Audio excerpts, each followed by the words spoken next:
Hai, semangat pagi. Saya Muni Yasmin, mahasiswi Desain Komunikasi Visual, Sekolah Tinggi Desain Bali. Oke, dalam kesempatan ini saya akan mempresentasikan mengenai karya tugas akhir saya, yaitu perancangan papan puzzle alfabet dan angka sebagai media pengenalan Indonesia untuk anak usia 2-5 tahun. Oke, pertama-tama, hal yang melatar belakangi saya mengangkat karya ini adalah anak. Anak adalah yang diyakini sebagai aset berharga bagi negara karena mereka adalah tunas dan potensi negara yang harus dilindungi, diasuh, serta dididik dengan baik. Setiap anak berhak atas kelangsungan hidup, tumbuh, dan berkembang. Selain itu, mengenalkan rasa nasionalis dan cinta tanah air juga merupakan tindakan wajib yang dilakukan oleh semua orang tua. Namun, melihat fenomena saat ini, yang mana maraknya anak-anak terutama usia 2-5 tahun, yang lebih mengenal budaya, serta bahasa asing yang menyebabkan rasa nasionalisme itu berkurang dan rasa cinta tanah air pun juga berkurang. Hal tersebut juga diperkuat oleh wawancara saya terhadap salah satu guru dari Taman Kanak-kanak, yaitu Bapak Gunadi, yang mengatakan bahwa saat ini memang banyak anak kecil yang lebih mengenal bangsa lain, yang dimana itu juga merupakan hal yang baik mengingat saat ini kita memasuki era teknologi serba canggih yang dapat mengenalkan daerah manapun atau negara lain. Akan tetapi, hal itu juga berdampak kurang baik karena banyak dari anak-anak itu akhirnya melupakan bangsanya sendiri, yakni bangsa Indonesia dengan keanekaragaman budaya serta bahasa yang dimiliki. Jadi, dari pemaparan di atas, maka saya ingin menciptakan sebuah media, yaitu papan puzzle alfabet dan angka, yang menarik dan edukatif, yang berisi informasi mengenai Indonesia, seperti memupuk rasa cinta tanah air Indonesia, menumbuhkan rasa nasionalis, mengenalkan Indonesia sejak dini, dan mengenalkan keindahan budaya, alam Indonesia, serta kerajinan-kerajinan yang ada di Indonesia.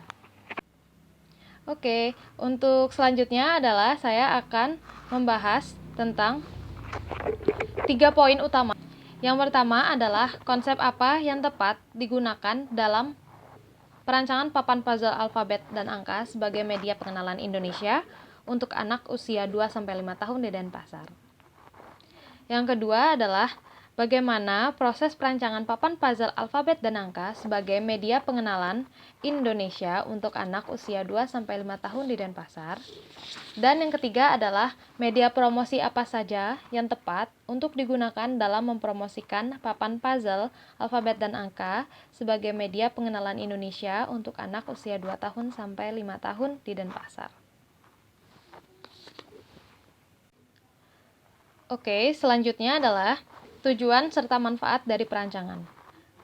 Saya kali ini tujuannya saya bagi jadi dua, yaitu ada tujuan khusus dan tujuan umum. Tujuan khususnya itu adalah untuk mengetahui konsep apa yang tepat digunakan untuk perancangan papan puzzle alfabet dan angka sebagai media pengenalan Indonesia untuk anak usia 2-5 tahun di Denpasar. Yang kedua adalah untuk mengetahui media apa saja yang tepat digunakan dalam mempromosikan papan puzzle alfabet dan angka. Serta yang ketiga adalah untuk mengetahui proses perancangan papan puzzle alfabet dan angka yang komunikatif, persuasif, sesuai dengan kaidah ilmu desain komunikasi visual. Kemudian ada tujuan umumnya, yaitu yang pertama adalah memberikan sarana edukasi belajar, bermain, mengenai alfabet angka sebagai media pengenalan Indonesia untuk anak usia 2 tahun sampai 5 tahun tersebut. Dan yang kedua adalah dapat membantu memecahkan permasalahan para orang tua maupun guru dalam mendidik karakter anak dengan menggunakan media yang lebih kreatif dan edukatif. Dan yang ketiga adalah tentu saja untuk menyelesaikan tugas akhir jurusan desain komunikasi visual saya. Dan selanjutnya adalah manfaat perancangan, yaitu adalah untuk perancang sendiri, untuk saya sendiri adalah dapat lebih memahami teknik perancangan suatu media komunikasi visual dan terlatih dalam merancang suatu media komunikasi visual, terutama media yang dikhususkan untuk kalangan anak-anak.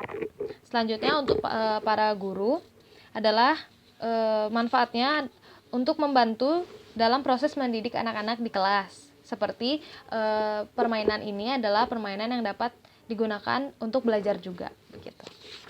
Dan untuk orang tua adalah untuk menciptakan bonding saat bermain bersama karena membutuhkan kerjasama antara orang tua dan anak dalam menyusun puzzle. Kemudian dapat menjadi salah satu sarana orang tua untuk bermain bersama anaknya. Yang keempat itu bagi anak-anak tersendiri adalah dengan adanya media ini dapat menjadi suatu media pembelajaran yang menghibur tentunya, karena dalam penerapannya papan puzzle ini menggunakan atau berbentuk karakter huruf dan angka yang lucu, juga ramah sesuai dengan anak-anak itu sendiri, dan dapat mengurangi penggunaan gadget berlebihan. Selanjutnya, yang terakhir, manfaatnya yang saya harapkan adalah untuk masyarakat. Dari realisasi papan ini adalah terciptanya generasi-generasi muda yang dapat berbudi pekerti luhur dan dapat mengenal Indonesia lebih baik lagi sejak dini tentunya. Kemudian, dalam perancangan kali ini saya menggunakan beberapa teori-teori yang dapat digunakan untuk menunjang terciptanya sebuah karya. Yaitu, yang pertama tentunya saya menggunakan teori-teori unsur desain, yaitu meliputi titik, garis, bentuk, ilustrasi, serta tekstur, gelap terang, dan ukuran. Untuk teori yang kedua, yaitu ada prinsip-prinsip desain. Prinsip-prinsip desain yang saya gunakan adalah keseimbangan atau balancing, kemudian ada irama, ada tekanan, emphasize, dan ada kesatuan, unity. Dalam perancangan karya ini, prinsip-prinsip desain digunakan sebagai acuan pembuatan desain dari media utama serta media pendukung dalam proses pembuatan desain. Kemudian ada kriteria desain.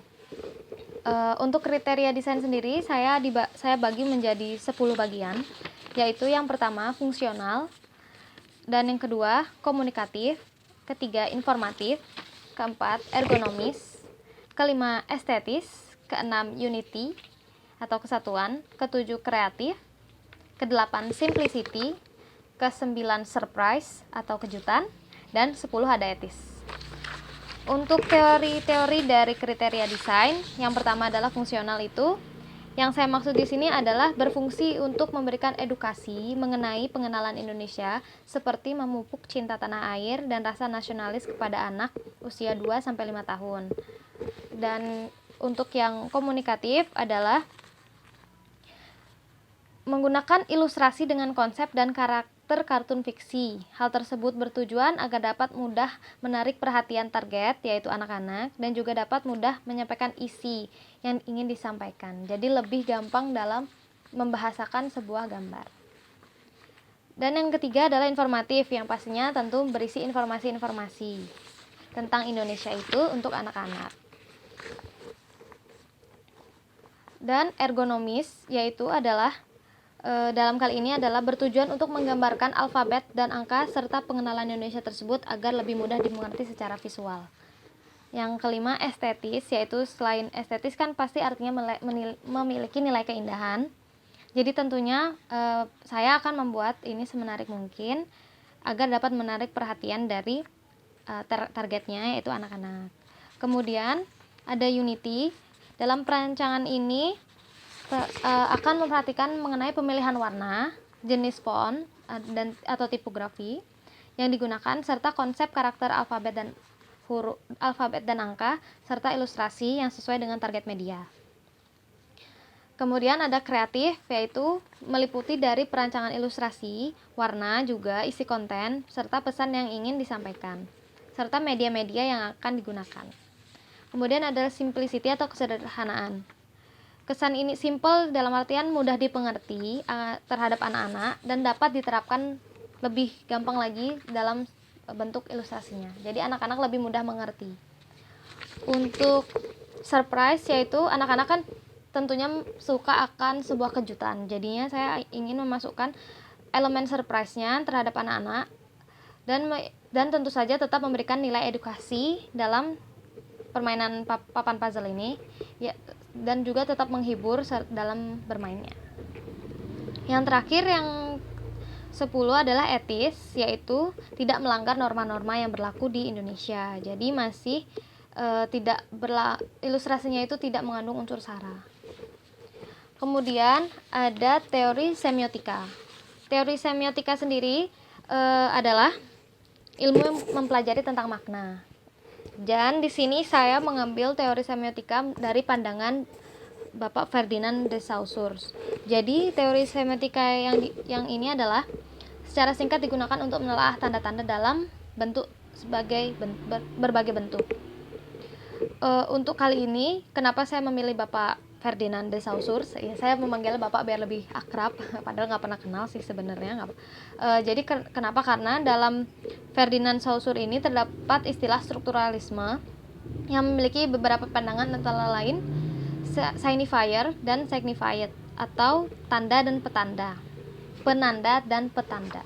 Jadi dalam perancangan papan puzzle ini, teori semiotika dalam sudut pandang Bapak Ferdinand de Saussure, yakni signifier dan signified, yang mewakili makna denotasi dari alfabet dan angka itu sendiri, dari arti sebenarnya, yang memunculkan suatu tanda baru terhadap unsur pengenalan Indonesia. Jadi misal A dalam alfabet itu adalah memang huruf A, dan kalau untuk saya, A di sini adalah penanda dari semisal A itu adalah angklung. Jadi A itu adalah penanda dari petanda angklung. Jadi seperti itu. Kemudian ada tipografi. Tipografi sendiri itu berasal dari kata typos dan graphia, yaitu typos artinya cetakan bentuk dan sejenisnya, serta graphia itu artinya adalah tentang seni. Jadi secara umum tipografi itu dapat diartikan sebagai seni mencetak dengan menggunakan huruf. Di sini saya membahas empat jenis ya tipografi. Yang pertama adalah jenis serif. Serif itu adalah yang memiliki kaki atau lebih terkesan formal. Kemudian ada sans serif yang tidak memiliki kaki, lebih tebal, dan biasanya itu seperti tipe-tipe Arial dan Helvetica. Biasanya tuh dia dipakai untuk nulis judul. Terus yang ketiga ada script, yaitu atau tulisan dasar yang berbentuk seperti tangan, jadi tulisannya itu tulisan jalan.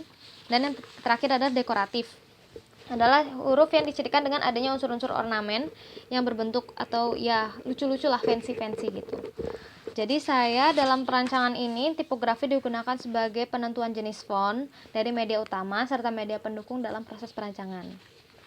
Untuk tipografi sendiri, saya lebih banyak memilih untuk penggunaan untuk penggunaan sans serif dan juga dekoratif. Kemudian teori yang selanjutnya, yang keenam, adalah teori warna. Jadi teori warna sendiri adalah unsur penting dalam objek desain, karena dengan adanya warna kita bisa menghasilkan tampilan identitas atau citra yang ingin disampaikan, baik dalam pesan ataupun membedakan sifat secara jelas. Warna merupakan salah satu elemen yang menarik perhatian, meningkatkan mood, dan menggambarkan citra dan lainnya. Warna sendiri itu diklasifikasikan menjadi warna primer, yaitu merah, biru, dan kuning atau warna dasar. Kemudian ada warna sekunder, yaitu hasil campuran dari warna primer, yaitu ada orange, hijau, dan ungu. Kemudian ada warna tersier, yaitu adalah campuran dari warna primer dengan warna sekunder. Jadi yang merah, biru, kuning itu dicampurin sama hijau, orange, sama ungu. Jadi itu ada pencampuran warna kuning dengan oranye, merah oranye, merah dengan ungu, biru dengan ungu, biru dengan hijau, maupun kuning dengan hijau. Kemudian terakhir itu ada warna netral, yaitu merupakan warna hitam dan putih, di mana warna tersebut dicipta dari pergabungan warna primer dengan takaran 1:1. Jadi contohnya misalnya kayak pembiasan cahaya, kalau pelangi yang cakram warna kalau yang diputar malah jadinya putih gitu. Kemudian di sini saya membahas tentang saya menggunakan teori warna, yaitu karakter warna, psikologi warna, yaitu merah yang artinya emosional, cenderung ekstrim, berani. Pink itu menggambarkan lembut, menyenangkan, cinta, kasih, feminim. Terus ada warna biru, ya elemen langit, terus melambangkan harmoni, kesan lapang, setia, tenangan, percayaan. Kemudian ada kuning, yaitu meningkatkan konsentrasi. Warna ini menyimpulkan warna persahabatan, optimisme, santai, gembira, toleran. Kemudian ada warna hijau yang pastinya melambangkan alam, melambangkan kesehatan, melambangkan kesuburan. Dan keenam ada warna oranye yang melambangkan sosialisasi, keceriaan, kehangatan, segar, semangat, dan dinamis. Kemudian ada ungu memberikan kesan misterius, menarik perhatian, kekayaan maupun bangsawan. Dan ada warna coklat, warna netral yang natural, hangat, membumi, stabil, menghadirkan kenyamanan. Kemudian ada warna abu-abu dan warna hitam. Kalau untuk abu-abu sendiri tuh futuristik, milenium untuk yang kayak sekarang. Kalau warna hitam itu maskulin, elegan, seperti itu. Dan dalam perancangan karya ini saya menggunakan tipikal warna yang cenderung memberikan kesan ceria, semangat, dan gembira. Karena saya melihat dari psikologi warnanya tersebut. Warna tersebut adalah kuning, merah, orange sebagai warna utama dalam proses perancangan ini. Hal ini bertujuan untuk memberikan kesan semangat, antusias, serta ketertarikan terhadap anak-anak sendiri. Karena tujuan awal dari teori warna ini digunakan sebagai acuan pembuatan desain dari media utama serta media pendukung untuk menarik perhatian anak bermain sambil belajar mengenal Indonesia. Kemudian ada teori logo, yaitu pembuatan logo dari ini sendiri, logo perancangan karya saya. Yaitu logo sendiri itu dibagi menjadi 4 menurut sumber yang saya dapatkan, yaitu logo type, yaitu menggunakan tipografi khas, unik, dan konsisten. Kemudian ada inisial yang mengembangkan atau mendeformasi huruf pertama dari nama perusahaan. Misalnya contoh mungkin Superman, jadi logonya S kayak gitu. Kemudian ada pictorial visual, yaitu menggambarkan cita perusahaan, jasa, atau organisasi. Kemudian yang terakhir abstrak visual, yaitu bentuk visual abstrak yang mencitrakan perusahaan, jasa, dan organisasi.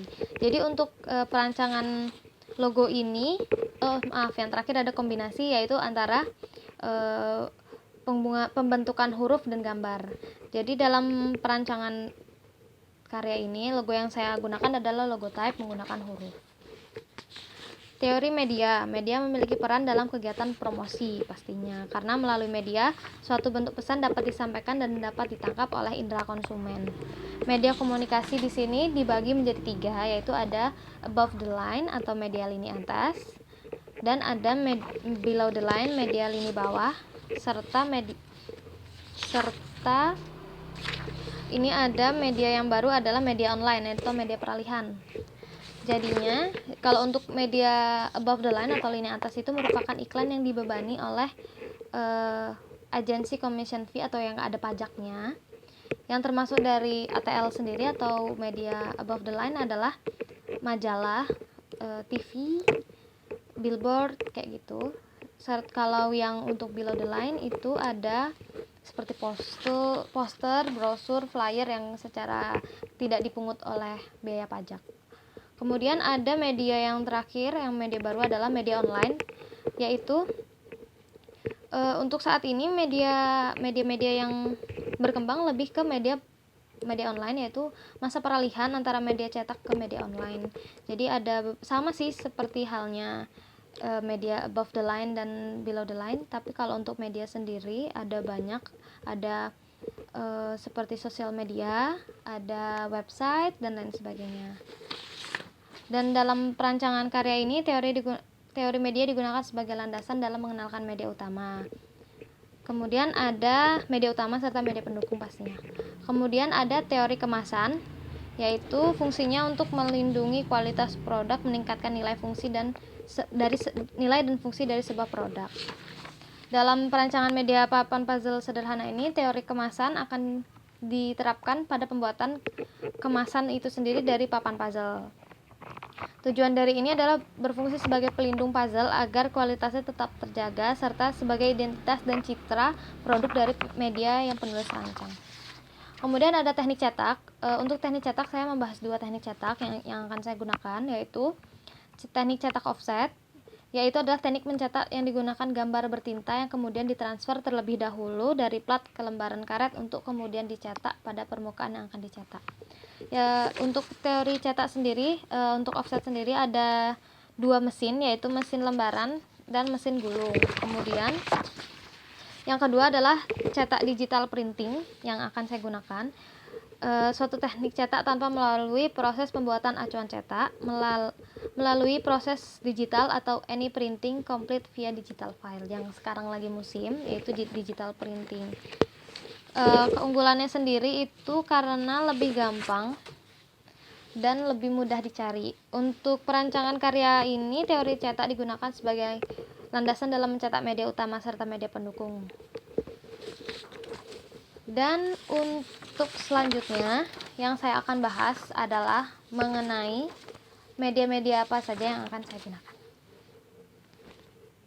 Yang selanjutnya adalah target yang ingin saya tuju atau segmentasi pasar saya yang termasuk dalam bab perencanaan media.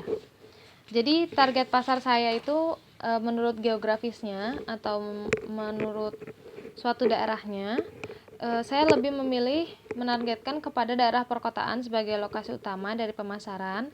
Hal tersebut dikarenakan wilayah perkotaan lebih banyak memiliki lokasi-lokasi strategis yang padat pengunjung seperti mal dan juga taman kota.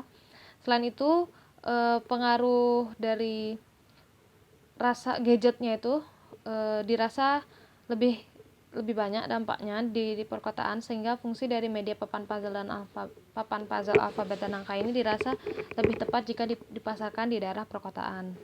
Kemudian menurut sisi demografisnya merupakan pembagian pasar berdasarkan usia, jenis kelamin, pendidikan, dan agama. Jadi dalam perancangan ini yaitu target menurut sisi demografisnya adalah orang tua yang memiliki anak usia 1-5 tahun sebagai target premier. Kemudian disusul dengan anak-anak yang berusia 2-5 tahun sebagai target sekunder. Dan yang ketiga, pendidikan orang tua mulai dari SMA sampai dengan perkuliahan. Dan yang keempat, pendidikan anak mulai dari PAUD sampai dengan TK, sesuai dengan usia 2-5 tahun. Kemudian dari sisi psikografisnya, yaitu ini adalah berdasarkan kelas sosial atau gaya hidup dan karakteristik kepribadian. Dalam hal ini, perancang menargetkan pada kalangan anak-anak yang menyukai karakter-karakter lucu, senang bermain sambil belajar. Kemudian yang ingin disampaikan itu dengan memanfaatkan ketertarikan anak-anak zaman sekarang akan karakter lucu yang mereka gemari. Yang keempat, segmentasi melalui perilaku atau behavior merupakan cara pembagian pasar berdasarkan pengetahuan, sikap, pemakaian, respon atas suatu produk. Dalam hal ini menargetkan kepada para orang tua yang memiliki anak usia rentang 2-5 tahun dan peduli akan perkembangan tingkah laku anak mereka, terutama dalam menumbuhkan rasa nasionalis dan cinta tanah air serta mengenalkan bangsa sendiri, yakni Indonesia. Anak-anak yang senang meluangkan waktu bersama teman dan keluarga, senang bermain dan belajar. Kemudian selanjutnya adalah media-media yang akan saya gunakan. Yang pertama, saya akan membuat logo. Yang dalam perancangan ini, logo akan menjadi identitas agar mudah dikenali, diingat oleh masyarakat, terutama anak-anak itu sendiri. Yang kedua adalah papan puzzle alfabet dan angka yang berbentuk logic puzzle. Logic puzzle sendiri dipilih sebagai media pengenalan Indonesia karena selain dapat menyampaikan pesan positif melalui visual yang unik dan menghibur, juga diharapkan dapat melatih kemampuan motorik atau gerak anak dalam menyelesaikan masalah serta mengenal Indonesia dengan cara yang menyenangkan. Jadi logic puzzle itu bentuknya lebih sederhana dan lebih dapat mudah dimengerti karena yang bermain ini menurut target adalah usianya masih sangat belia, 2-5 tahun. Kemudian ada media yang selanjutnya, yang ketiga sebagai media utama, yaitu ada packaging atau kemasan itu sendiri. Dalam perancangan ini, packaging memiliki fungsi sebagai identitas juga seperti logo dan tentunya untuk melindungi produk dari papan puzzle sederhana itu, papan puzzle alfabet dan angka. Kemudian ada poster. Poster sendiri adalah bentuk publikasi dua dimensi atau lembaran yang digunakan untuk menyajikan informasi, data, jadwal, atau penawaran, dan mempromosikan suatu barang. Poster ini dirancang untuk nantinya akan diletakkan di beberapa titik sekolah-sekolah, TK, dan PAUD untuk menginformasikan kepada para orang tua yang anaknya bersekolah di sekolah tersebut mengenai keberadaan produk tersebut atau launching dari produk tersebut. Kemudian ada media-media pendukung, yaitu ada media sosial. Media sosial ini akan digunakan sebagai media untuk mempromosikan produk papan puzzle kepada netizen, yang itu adalah Instagram, karena Instagram akhir-akhir ini sedang populer digunakan untuk mempromosikan atau mengenalkan produk secara online. Kemudian ada t-shirt atau baju kaos. Ini digunakan sebagai hadiah saat diadakannya peluncuran papan puzzle alfabet dan angka. Kemudian ada tote bag, yaitu tas kanvas, yang itu fungsinya dalam perancangan ini juga sebagai hadiah, yang dimana dibagikan saat peluncuran papan puzzle alfabet dan angka, karena dapat digunakan secara terus-menerus dan dapat membantu promosi dari produk yang dirancang. Yaitu yang terakhir ada merchandise. Merchandise kali ini adalah gantungan kunci dan stiker. Dalam hal ini, merchandise juga bisa diartikan sebagai produk yang ditujukan sebagai hadiah. Karena kan kenapa saya memilih merchandise ini, karena anak-anak suka tentunya dengan hal-hal yang lucu, terus fancy. Jadi kalau menurut saya, anak-anak akan tertarik saat memiliki gantungan kunci dan juga stiker yang bisa ditempel di bukunya atau di mana yang dia suka. Menurut saya, dari saya itu untuk media-media. Kemudian ada strategi kreatif. Kalau strategi kreatif itu saya bagi menjadi 4 poin, yaitu pertama ada pesan, strategi visual, gaya visual, dan positioning. Kalau untuk pesannya sendiri, gaya bahasa yang saya ingin luapkan di karya saya itu yaitu gaya bahasa yang persuasif, non formal, namun tetap memberi kesan sopan dan ramah. Jadi lebih melihat targetnya gitu. Kemudian yang kedua adalah strategi visual, karena saya menargetkan orang tua yang memiliki anak usia 2-5 tahun, dan sebagai yang pertama, dan yang kedua itu targetnya saya adalah anak-anak itu sendiri. Jadi saya strategi visualnya itu memberikan kesan visual yang ceria dan ramah, dari penggunaan warna cerah dan colorful di setiap elemen visual dari puzzle-nya itu. Yang ketiga ada gaya visual. Gaya visual yang saya angkat di sini adalah memberi kesan childish dengan mengedepankan ilustrasi bergaya kartun, mengikuti selera anak-anak zaman sekarang yang cenderung menyukai kartun yang lucu, maka itu dapat membantu menggambarkan kesan lucu dan juga bersahabat pada setiap karakternya. Pada elemen ini juga berkesan playful yang menggunakan bentuk-bentuk gelombang bebas di mana bertujuan menyesuaikan kesan semangat ceria. Jadi kalau untuk gaya visual sendiri itu saya mau ngikuti gaya kartun untuk lebih dapat moodnya untuk anak-anak itu sendiri yang seperti playful. Jadi anak-anak tertarik untuk bermain dari melihat dari visualnya itu sendiri. Kemudian yang terakhir ada positioning, yaitu perbedaan dari puzzle-puzzle lainnya, yaitu lebih mengedepankan ilustrasi yang terlihat lebih santai, dan berkesan kartun agar supaya anak-anak lebih tertarik. Lagi-lagi supaya anak-anak lebih tertarik dan penyampaian pesannya juga lebih persuasif. Jadi anak-anak itu lebih mau mempelajari Indonesia, tapi mereka tanpa sadar mereka telah mempelajari Indonesia dengan cara yaitu menyusun puzzle-nya. Jadi mereka tahu tentang Indonesia gitu. Yang terakhir adalah yang ingin saya bahas di presentasi kali ini adalah konsep desain. Jadi dari konsep ini saya pertama kali yaitu buat brainstorming dulu. Brainstormingnya itu fungsinya untuk menemukan keyword atau kata kunci untuk membuat konsep itu sendiri. Jadi dari brainstorming yang sudah saya buat, saya menemukan 3 kata kunci, yaitu cinta tanah air, gembira, dan ceria. Dari ketiga kata tersebut akhirnya terlahir konsep yang ada di pikiran saya, yaitu ekspresi Indonesia, yang dimana memiliki arti mencintai dan bangga akan bangsa sendiri, bangsa Indonesia, serta tetap mencerminkan keceriaan anak-anak dalam bermain dan belajar, sehingga tujuan akan pengenalan Indonesia dilakukan sesuai dengan anak usia 2-5 tahun. Dari tipografinya sendiri, seperti yang saya bilang, saya mempergunakan font yang dekoratif dan berkarakter mirip dengan font sans serif. Segi dekoratif ingin ditonjolkan agar font tidak terlihat kaku, mengingat targetnya adalah anak-anak yang menyukai hal-hal unik. Dan dari segi ilustrasi menggunakan gaya gambar kartun. Kemudian dari segi warna colorful, supaya memberikan kesan fleksibel, ceria, energik, serta luapan kegembiraan. Jadi dapat menarik perhatian anak-anak itu sendiri serta orang tua untuk mengenalkan Indonesia dari papan puzzle ini. Saya rasa sekian presentasi saya.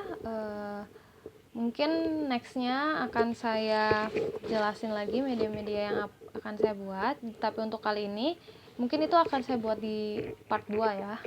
Jadi untuk kali ini sekian dulu, dan terima kasih atas waktunya. Saya mohon doanya semoga ujian TA saya berjalan lancar, serta karya yang ingin saya rancang, ingin saya buat juga berjalan lancar saat pembuatannya dan selesai tepat pada waktunya. Terima kasih. Semoga kita selalu sehat karena sekarang lagi pandemi COVID-19. Saya berdoa juga semoga semua teman-teman yang nonton sehat, selalu dalam lindungan Tuhan, dan selalu bahagia, karena dengan kita bahagia kita memiliki energi positif dan jadinya virus-virus insya Allah bisa jauh dari kita. Oke? Sekian dulu dari saya, terima kasih, sampai jumpa lagi.